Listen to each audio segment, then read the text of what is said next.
भारत माता की जय। भारत माता की जय। भारत माता की जय।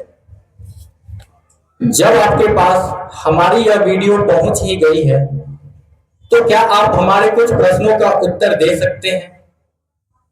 आप अपने कीमती समय को निकालकर इस वीडियो को देख रहे हैं, तो सबसे पहले मैं आपका सहृदय धन्यवाद करता हूं। आज हम लोग अपना 79वां स्वतंत्रता दिवस मना रहे हैं। उसके लिए आप सभी देशवासियों को बहुत बहुत शुभकामनाएं देना चाहता हूं। जी हां, आज ही के दिन भारत ने ब्रिटिश हुकूमत की गुलामी की जंजीरों को तोड़ा था। करीब 200 वर्षों की लंबी दास्तां, अत्याचार, अन्याय के बाद हम यह स्वतंत्रता प्राप्त कर पाए थे। यह आजादी हमें मिली थी। यह आजादी इसलिए भी खास है क्योंकि यह केवल राजनीतिक आजादी नहीं, बल्कि यह हमारे आत्मसम्मान की वापसी थी।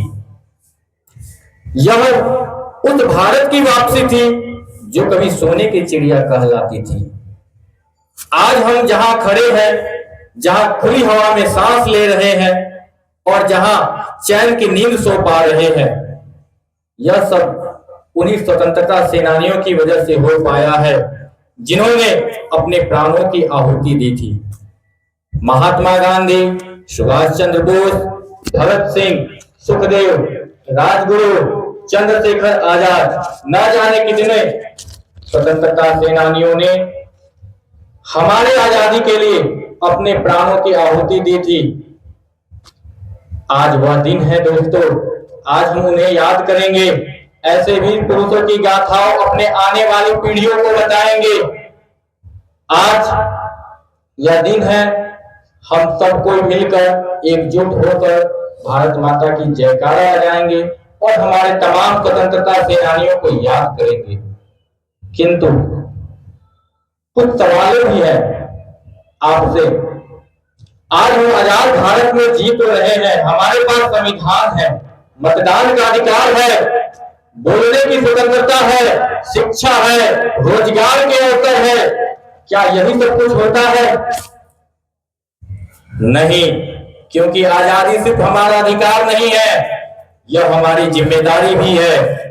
हमें देश को आगे बढ़ाने में, इसका गौरव को आगे बढ़ाने में अथक प्रयास करने होंगे। हमें बेहतर शिक्षा लेकर एक जिम्मेदार नागरिक बनना होगा।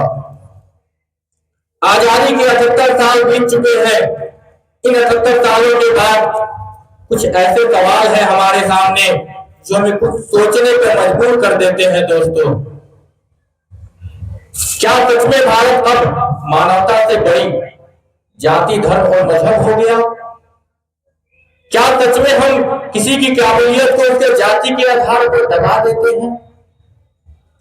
क्या हम अपने ही घर में बेटे और बेटियों को समान नजर से देख पाते हैं? क्या हम कभी भेदभाव होते देखा है और चुप रहे हैं? क्या हमारे समाज में अमीर के बच्चों और गरीब के बच्चे को समान अधिकार मिला है? यदि इनमें से किसी भी प्रश्न का उत्तर आपके पास है तो आप कमेंट बॉक्स में जरूर जवाब दें। और इतना ही नहीं, इन सवालों के साथ मेरा कुछ और भी सवाल है। अगर जाति पाति में बटे लोगों को हम नहीं जोड़ेंगे तो फिर जोड़ेगा कौन? अगर हम बदलाव नहीं लाएंगे तो फिर लाएगा कौन? अगर हम बराबरी का व्यवहार करें तो क्या समाज मजबूत नहीं होगा? क्या हम एकता और भाईचारा से सच्चा भारत नहीं बना सकते? मैं तमाम लोगों से पूछना चाहता हूं, क्या कभी आपने भेदभाव की भावना को मिटाकर किसी के सम्मान में कोई कार्य किया है? आप तो जाति में बटे हुए लोग हैं, धर्म में बटे हुए लोग हैं। कभी जाति की भावना से उठकर सोचे हैं? क्या आपने कभी किसी को, किसी समाज के व्यक्ति को भेदभाव से दूर रहने की सलाह दी है? यदि दिए हैं तो कमेंट बॉक्स में जाके जय हिंद साथियों लिखिए, और ना दी है तो आप में बदलाव कब आएगा? कब आप समाज को जागरूक करेंगे? यह सवाल आपसे है। आप कब उठेंगे और जागेंगे और अपने देशवासियों को जागृत करेंगे? कब हम समाज में जाति धर्म मजहब से उठकर सभी लोग एक होंगे?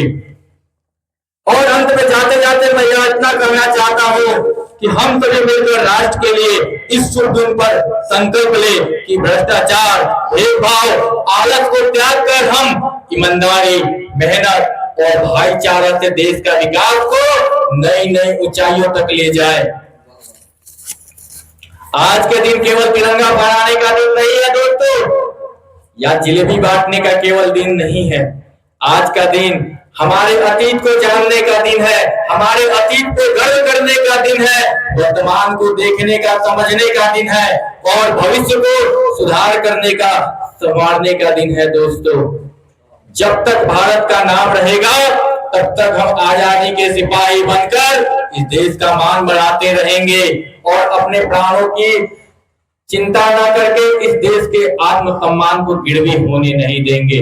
इसी के साथ मैं अपने वाणी को विराम देना चाहता हूं। एक बार मेरे साथ बोलिए, भारत माता की, भारत माता की, भारत माता की जय हिंद।